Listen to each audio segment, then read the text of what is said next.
And why I say it's a very central piece of Judaism, because one of the 13 principles, I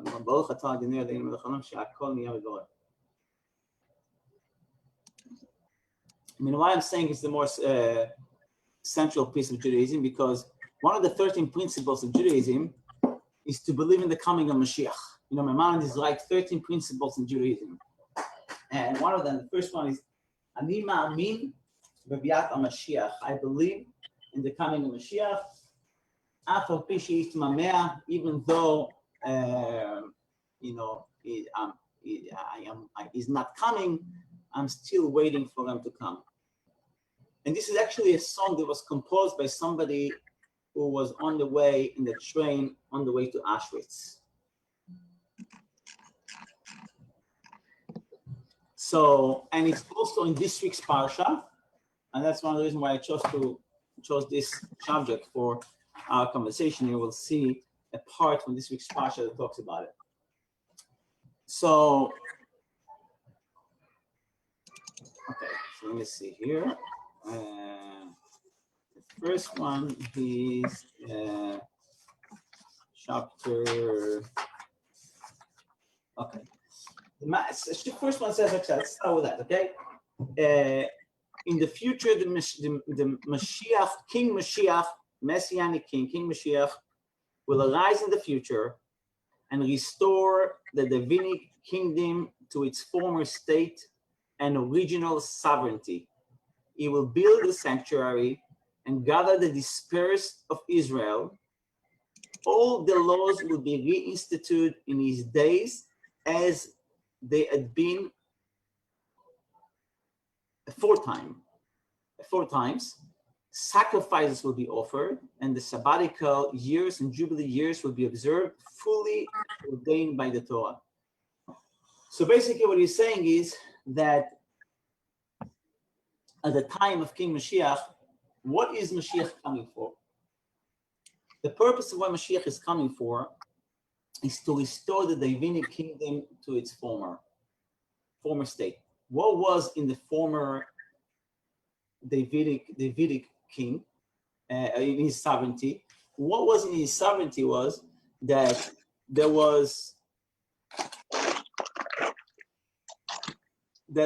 only a government that was on the Torah, that was based on the Torah. There was no other government. The government was completely based on the Torah and not at all on anything else. So they follow completely the laws of the Torah. They follow the Jubilee year. They follow the sabbatical year every 6 years.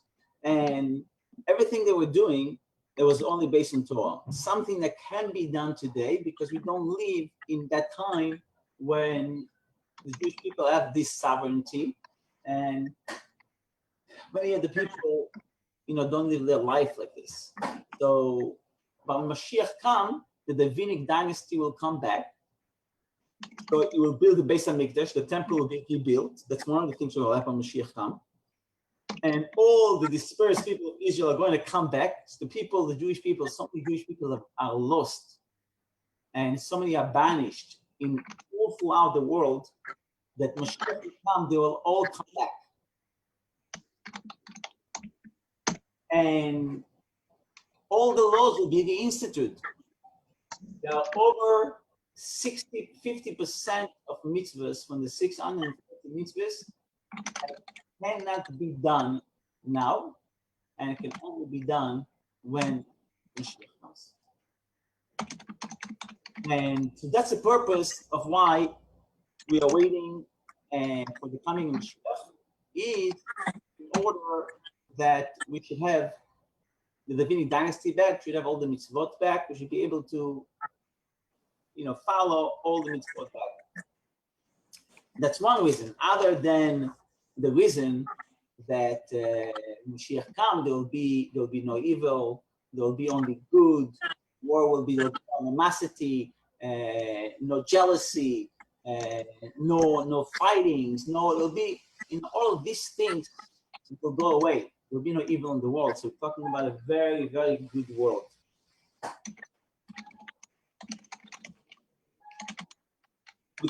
here we're saying anyone who does not believe in Mashiach or whoever does not look forward to his coming, this is a very, very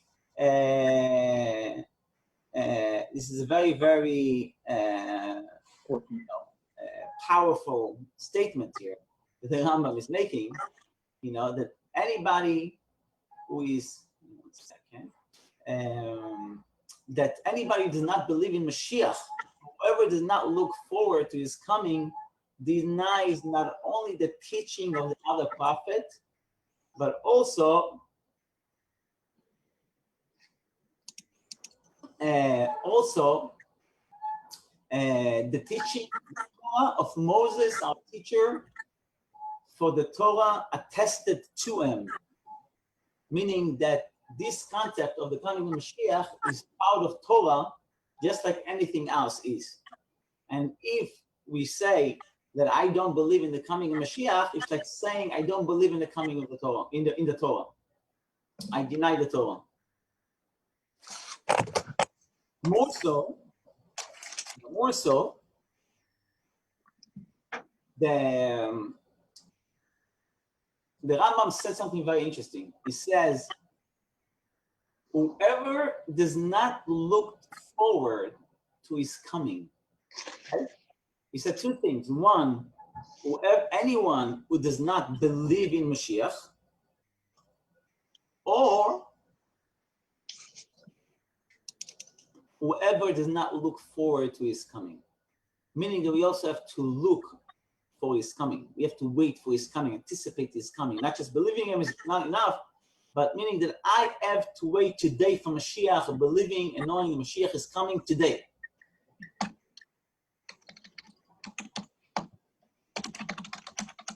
What does the Torah says about Mashiach? Rambam says, God, God, will return your captivity and have mercy on you. Will return your captivity, he's talking about Mashiach. That God will return the people, all the Jewish people from captivity from all over the world. You will return and gather you from the nation, from the nations whither God, you God, has scouted you.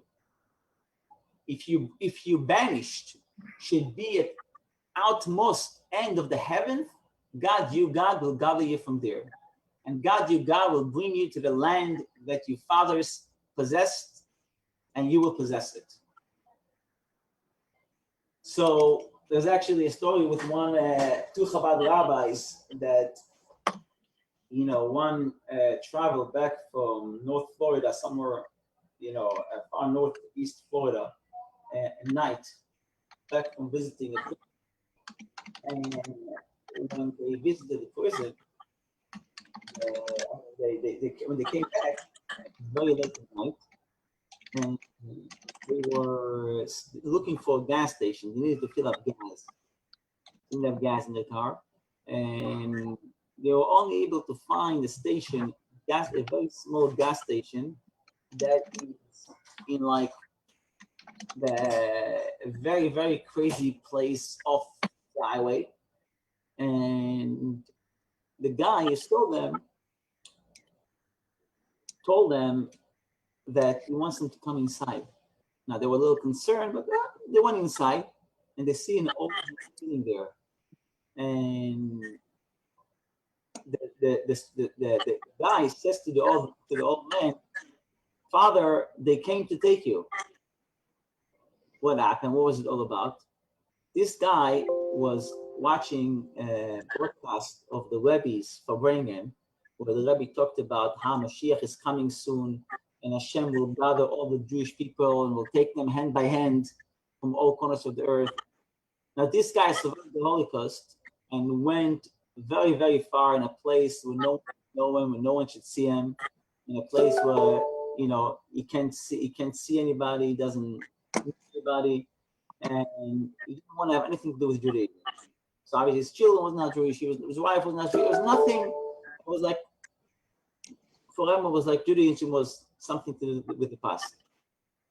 And now he sees this video and realizes he's gathering his family. His family didn't even know that he was Jewish. And he told him, hey, listen, you know, I saw this prophet on TV saying that Mashiach will come and God will gather the Jewish people hand by hand. There will be no Jew left behind. So, you know, there'll come a day that they'll come to take me. Just want to let you know.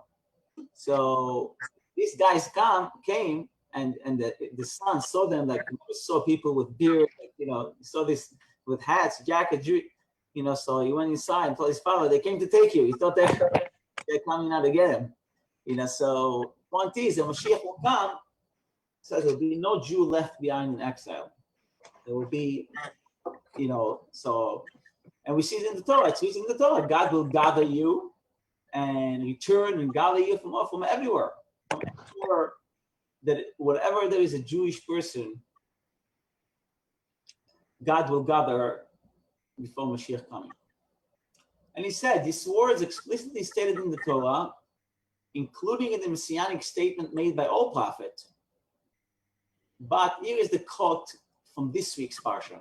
We're reading Parshat Chukat and Parshat Balak. This is a reference to the principles also in the section of Bilam. There he prophesied about the two Mashiachim, anointed ones. The first anointed one was King David, who saved Israel from the hand of their oppressors. And the final anointed one, which is Mashiach, who will arise from the former's, meaning he will be descendants of David, from the former's descendants, and save Israel in the end. Those says there, this is what it says in this week's Parsha. I see him, Balak, the king of Moab, hired the non-Jewish prophet Balaam to come and curse the Jewish people. He couldn't curse them, but he only said prophecies of blessing. So this is part of the prophecy he says. And the Maimonides takes quotes of the section in this Torah, and he shows us how it talks about Mashiach. So one of the things it says here, I see him, but not now. Er'enu velo ata. Rambam says, this refers to David. I behold him, but not nigh. This refers to the Messianic king, to King Mashiach. A star steps out from Jacob. The Rambam said it refers to David. And a scepter will arise from Israel. This refers to Mashiach's king, the King Mashiach. You will smite the great ones of Moab. This refers to David. As it says, he smote Moab and measured them with a rope. And break all the children of Seth. This refers to the Messianic king, of whom it says, his rule will be from the sea, from sea to sea. Edom will be possession. Maimonides explained, refers to David. As it says, Edom became servants to David. And Seir should be possession. This refers to the Messianic king, and it says, saviors shall ascend Mount Zion to judge the Mount of Esau, because Edom come from Esau. So this is two places that the Rambam wrote about the coming of Mashiach. Okay? Now, how about who is Mashiach? How do I know who is Mashiach? How do I identify Mashiach when he comes? So we go on. I want to skip a little bit. And the Rambam says here, if a king arises from the house of David, who meditates on the Torah, okay, it has to be someone who studied Torah and occupy himself with the commandment like his ancestor David. So it has to be a person who occupies himself with the Torah and the mitzvot.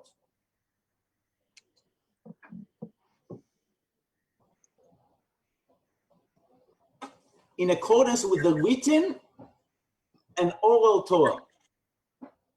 Okay, it has to be someone who follow the Torah, the written Torah, the oral Torah. The oral Torah are the details of how you should put on tefillin, what needs to be. The Torah said to slaughter, the written Torah says to slaughter, the oral Torah speaks about how you slaughter. So it has to be, he has to follow the written Torah and the oral Torah. And he will prevail upon all of Israel to talk in the way of the Torah and strengthen its breaches. So meaning it's someone who not only will study Torah himself, but will prevail upon the Jewish people.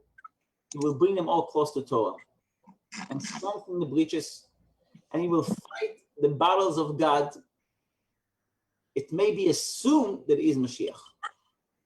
Okay, so if we want to know who is Mashiach, you have to look for someone. It's a human being, not somebody that is an angel.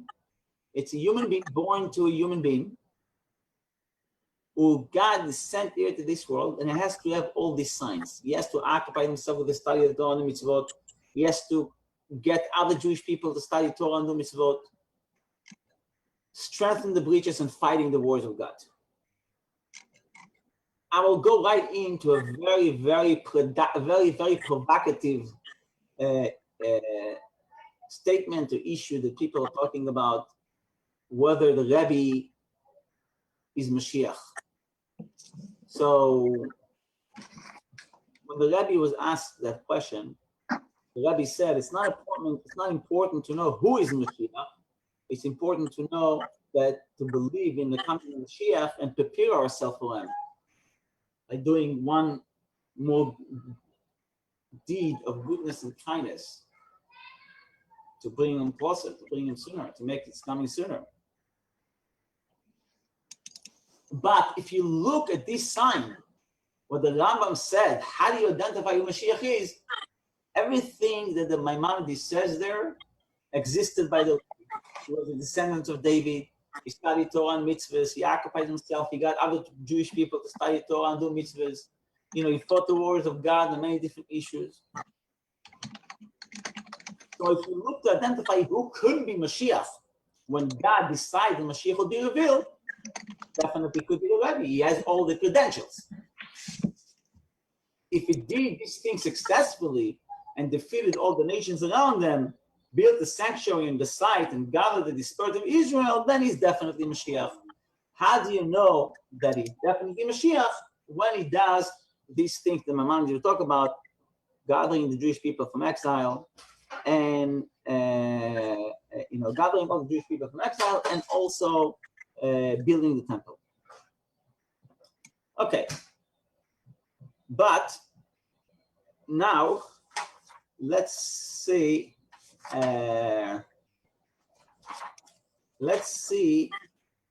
what will happen when Mashiach will come.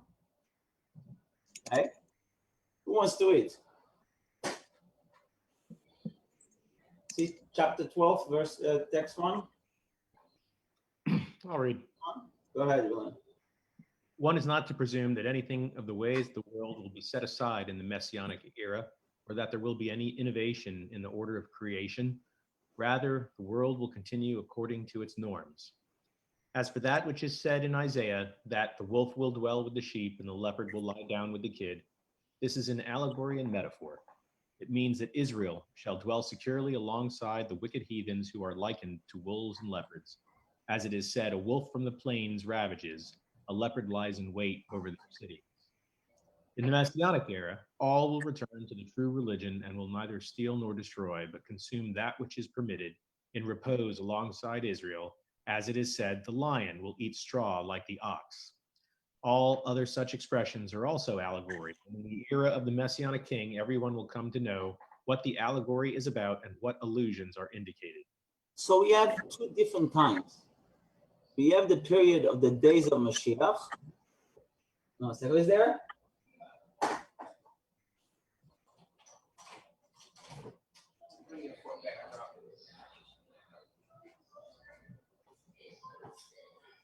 So, so what will happen when Mashiach comes? There will be, there's two periods.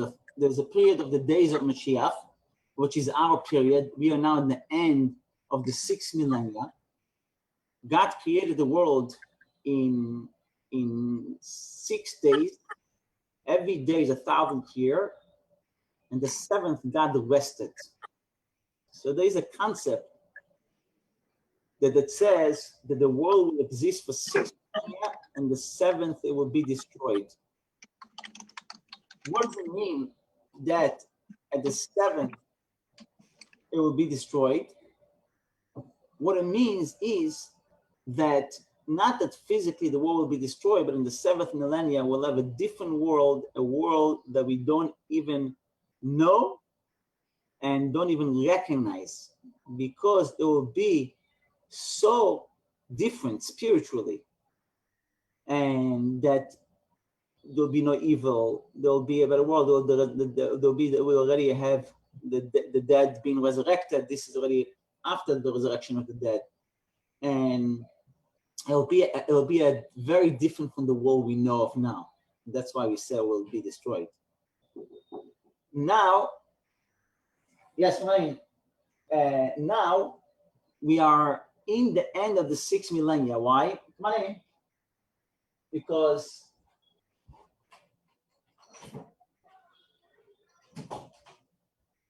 why we are in the end of the 6th millennia? Because we are in the five. It says God days 1,000 years. God created the world in 6 days. So we are now in the end of the 6th millennia, 5780. So these are the days of Mashiach. I mean, it haven't started yet, but we are about to experience these days in this time. This is the time for Mashiach to come. The 7th millennia, it's a time for us to get reward.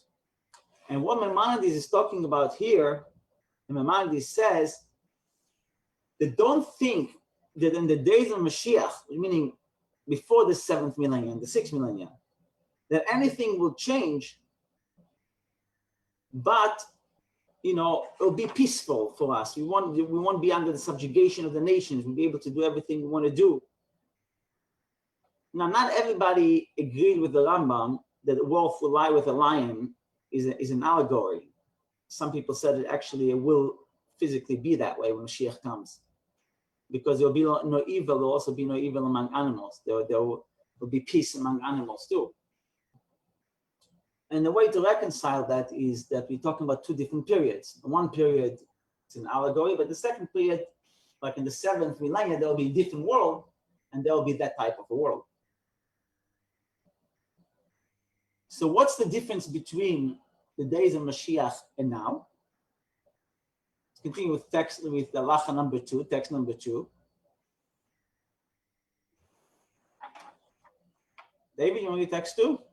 Sure. The sages said there is no difference between the present age and the messianic era, but delivery from subjection to foreign powers. From the plain sense of the words of the prophets, it is apparent that in the beginning of the messianic era will occur the war of Gog and Magog, and that prior to the war of Gog and Magog, a prophet will arise to correct Israel and to prepare their hearts, as it is said, "Behold, I am sending you the prophet Elijah before the coming of the great and awesome day of God." So we'll stop here. So what is that war of Gog and Magog? Some said it was the Holocaust. Others said, the student of Baal Shem Tov said we already had this war by we already experienced this war by the, when with all the pogroms and all the suffering the Jewish people went through. But Elijah the prophet will come and will announce the coming of Mashiach before he comes. Now we're going to go into the end, to text 4. Gary, you want to read text 4?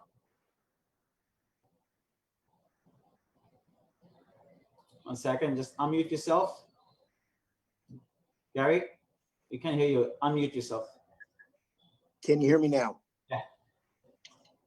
The sages and the prophets did not long for the Messianic era so that they may rule over the whole world or dominate the heathens, nor to be exalted by the nations, nor in order that they may eat, drink, and be merry, but only to be free for involvement with the Torah and its wisdom, without anyone to oppress and disturb them, so that they may merit the life of the world to come and explain halacha teshuvah. So while the sages and prophets want Mashiach, not that they should be over the nations, should rule over the nations, or to eat and to drink and to have all these wonderful things that there will be, Mashiach will come. Because anything that is bad now will be good when Mashiach will come. Anything that is good now will be better when Mashiach will come. It's not like, in the village many years ago, a woman comes to her father, a husband come back from synagogue, and he said, "Get a guest speaker." And he came and he spoke about Mashiach, and he said, "Now we're all going to go to Israel, and the temple is going to be built, and all this stuff, all so on and so forth." And he said all these things. And he told his wife, "I'm very worried. What's going to be about all the career that we built up here? All the farm, all the chickens, all the animals, everything we built, such a beautiful, nice farm that we're going to leave this all behind." So he was very worried about this coming of Mashiach. His wife told him, says to him, "Shmerel, don't worry. We have survived Pharaoh. We have survived Egypt. We'll survive Mashiach too." So, people don't realize what Mashiach is. Why don't they realize what Mashiach is? Because you don't realize what exile is. Exile is so not good. So much suffering, so much problems, economical, sicknesses, illnesses, so much suffering going on in the world. Terror, jealousies, so much craziness going on in the world. You start realize what exile is, then we realize we really want Mashiach. When Mashiach come, there won't be any of that. It'll be a good world. There'll be no worries. So we all want that. Who doesn't want that? But why did the sages want that? Not for that even. Not for the physical good that will be Mashiach will come. They wanted Mashiach for the spiritual good. Because we'll have no worry. You'll be able to study Torah. I tell you, one of my problems is on my day that I don't feel like I have enough time to daven and learn. And I wish that I could daven more and I could learn more. But I can't, even though I do spend a lot of time on my day davening and learning. In the mornings, I study 30 minutes before davening, before the prayers, 30, 45 minutes after the prayers. The prayers takes me a while. And then I have another study session every evening, but yeah, I feel like I don't have enough. I want to study more. I want more time to study, but you can't. There's work. There's things to do. So what did it say? Mashiach will come. The reason why the sages and the prophet wanted Mashiach to come, so they'll be free to succeed and study the Torah. You'll be free to serve Hashem. Torah is endless. There'll be endless things to study. There'll be endless opportunities. But now is the time to prepare for Mashiach. Because Mashiach comes, it's time to get the reward. There'll be no evils. There will be no big deal to come to a lunch and learn. You won't have a challenge whether we have other things to do at lunch and learn, that we have to make a decision to come to this lunch and learn. It's not easy for me. It's not easy for you, but we do it. Why do you do it? Why do I do it? Because we realize it's important. It takes time out of our day to study Torah. Torah protects, the Torah defines, it helps us to succeed in our life as well when we take the time to study Torah. It helps us save other times. But when Mashiach comes, everybody's going to learn to come to a lunch and learn. Everybody's going to learn to come to go to shul, to study Torah. At that time, there'll be no big deal. The big deal is now, and it's not so easy, and not so obvious. Let's do the last one here on 5. Okay? Who wants to do 5? I'll finish it up. In that era, there will be neither famine nor war, neither envy nor strife, because good will emanate in abundance, and all delightful things will be accessible as dust. The one preoccupation of the entire world will be solely to know God. Israelites, therefore, will be great sages and know the hidden matters, and they will attain knowledge of their Creator to the extent of human capacity. As it is said, the earth shall be full with the knowledge of God as the waters cover the sea. So we see here that there'll be a really good world when Mashiach will come. And But again, the point is that everything we're doing now is only a goal toward an end. The end is Mashiach. What we do now, study Torah, pray, doing good deeds, giving charity, all these things that we're doing now, it's only a preparation for the coming of Mashiach. And that's why the Rebbe said that he's saying it as a prophet, or many other prophecies of the Rebbe that he said that were fulfilled, that this is the generation of Mashiach. This is the generation that we will experience the coming of Mashiach. It's the last generation of exile and the first generation of Mashiach. But before Mashiach comes, it will be a very, very dark time. There'll be a lot, tremendous challenges. There'll be crazy things like the things we see going on in the world today in our generation. We see a lot of crazy stuff happening. We see a lot of people that are religious, that are abandoning religion. We see a lot of people that, and it's described, the Talmud described how young people will rebel against their parents and won't listen to the, it said the face of the generation will be like the face of the dog, meaning instead of the person leading, the dog will be leading. Instead of us leading, we look at others to be led. So there's a lot of things almost everything that we see, a couple of things. On one end, we see how we're coming closer to Mashiach, technology. We could be sitting here and have a Zoom class from Miami, from Tallahassee, from anywhere and everywhere. We could study Torah. We could connect the whole world with the Torah. That's great. That's really good. It's an awesome opportunity. But there are things that, there are certain things that are, that are tough. For example, take the technology, and what if you move the bad out of the technology? Think about it, how you move you move all the bad stuff that we have in technology, you only leave the good stuff. That's what happens when Mashiach will come. We'll use technology only for good things. But the development of technology and the advance of technology in the last generation, this is something good. This is something really that happens and shows that we get closer to Mashiach. The development of so many medicine that we see, so cure to different illnesses. It also shows that we come closer to the coming of Mashiach. And the revelation of Kabbalah, the secret of the Torah. So again, we see the good signs, but we also see the signs that are not so good. So now it's a time for us to prepare for that coming of Mashiach. How? By doing one more mitzvah, spreading goodness and kindness to make the world a better place and to bring Mashiach. Any questions? Any questions on this subject before we go to share anything personal? Well, what is the supposed impact of the Mashiach on non-Jews?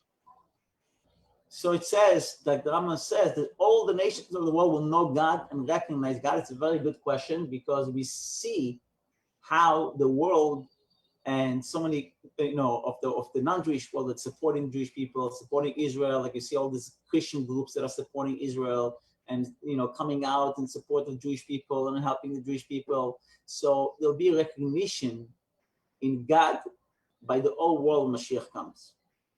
And no one will disturb and distract the Jewish people from serving God. And if he's mortal, what's supposed to happen after he passes?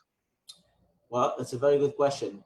One of the things Mashiach will come, it says when we live in the 7th millennia, there'll be eternal life. For who? For everybody. Because there will be no death. The only reason why we have death is because Adam and Eve ate from the tree of knowledge, and God didn't want them to become like God and rebel against God. So he said, they will die. But once the sin of the tree of knowledge will be fixed when Mashiach comes, and there will be no evil, then there will be eternal life.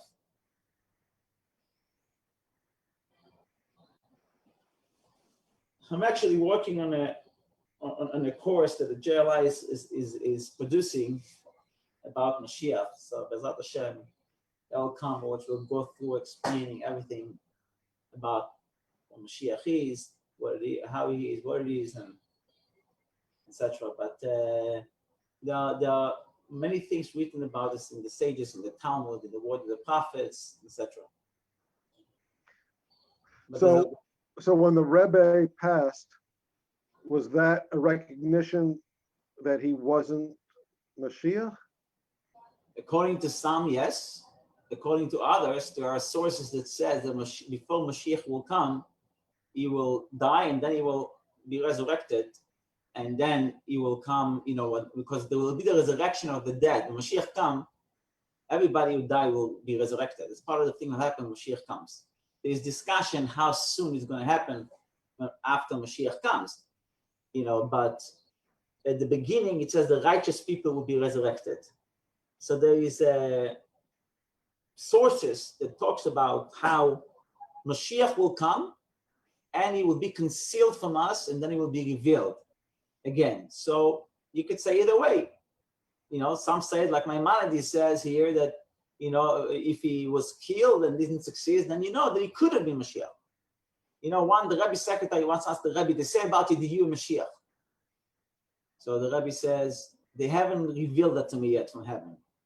Meaning that if Hashem decided to bring Mashiach, he could choose the Rebbe to be Mashiach. So the Rebbe could be Mashiach. So I'm saying it's not something that I talk about and I preach because I believe it's a personal belief of, nothing to do with the world, with, telling the world who's Mashiach, that will know Mashiach will come. The important concept, if you ask me personally, I believe that the fact that Rebbe passed away does not take his credential away from being the Mashiach. Could be someone else. But did the Rebbe believe he was? He never talked about himself as being the Mashiach. The Rebbe pushed about Mashiach and the belief in the coming of Mashiach. But everything that you see here in Maimonides, the Maimonides is talking about how you identify who Mashiach is. All of this was by the Rebbe. All this credential the Rebbe had. And there's no one else who lives in this generation that you could point and say that he had all this, The Rebbe was the only leader who cared about every Jew. And was not a leader only of the Chabad movement, but was a leader of every Jew. So if I look at Maimonides, I look at the credentials, yes, it could be Mashiach. I believe that you could believe it's someone else. Doing the Talmud, there were different students that believed that their Rebbe was Mashiach because he had the signs. Every generation had a person that could be Mashiach. I personally believe in this generation is the Rebbe because it's all the signs that I see. But again, I'm not preaching it, and I'm not usually not talking about it because I think it's a personal belief. It's not, it's not something that I have to teach to others or others needs to necessarily to know. What I do know is what the Rebbe said is that we have to prepare the world for the coming of Mashiach, regardless of who that Mashiach is, and we have to do one more mitzvah to make the world a better place to prepare for the coming of Mashiach.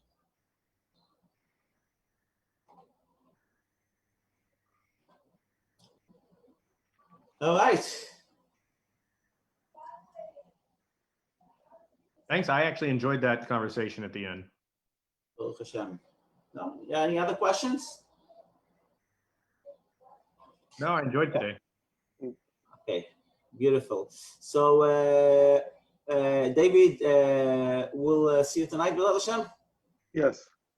Well, I hope to see your son as well. Is he still at home? He's still at home. All right. He ought to be there, unless he has a class, but I think he'll be there. Tell him I would love to see him. And he's usually off camera. Yeah. I see him. Slightly off camera. You'll see him poking and. Yeah, I know.